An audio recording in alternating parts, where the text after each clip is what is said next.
Hello everyone, welcome back to Explore World. Today, we're diving into a timeless tale from ancient India, a story straight from the Buddha's teachings that still rings true today. It's about a young monk whose heart was full of compassion, but it was breaking him. The Buddha's words, "Compassion without wisdom is nothing but suffering." Grab a cup of tea, settle in, and let's explore how true kindness needs a wise guide. Right then, let's get into the story. One sunny afternoon in ancient India, under the shade of a mighty banyan tree, the Buddha sat deep in meditation. A young monk approached, his face etched with worry. This lad's heart overflowed with compassion. He couldn't bear to see anyone suffer. Day after day, he'd rushed to help friends, strangers, anyone in need.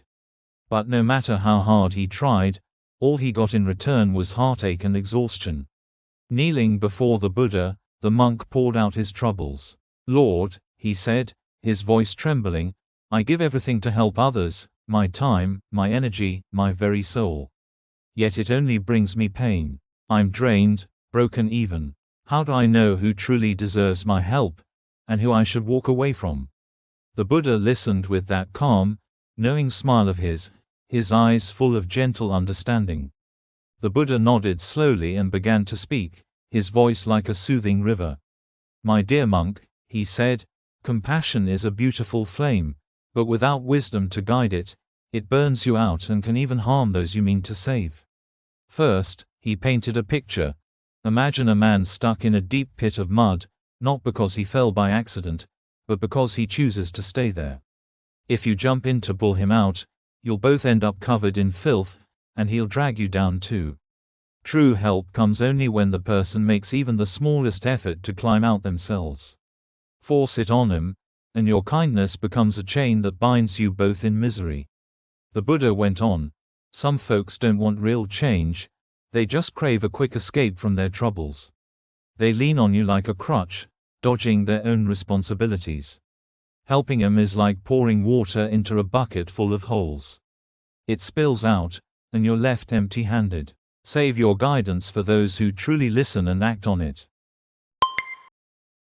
Then came a sterner warning.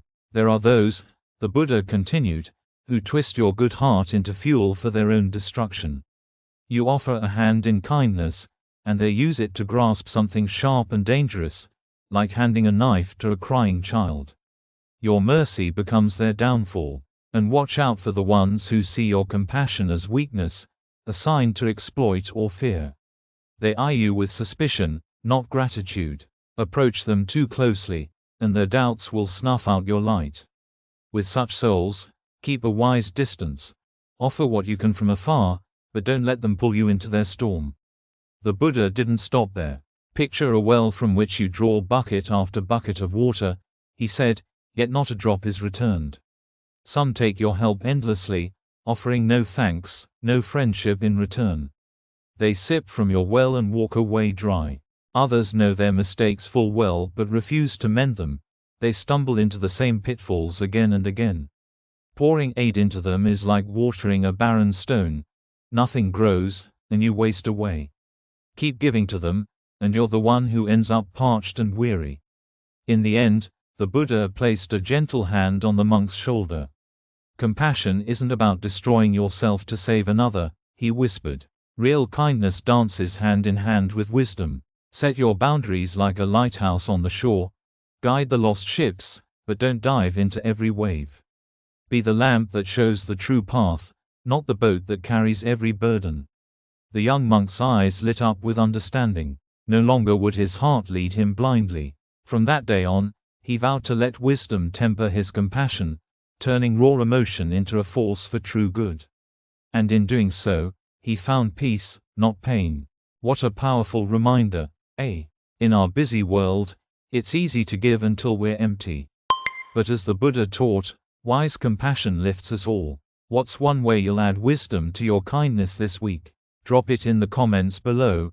I'd love to hear. If this story touched you, give it a thumbs up, subscribe to Explore World for more timeless wisdom, and hit that bell. Thanks for joining me. Stay kind, stay wise. See you next time.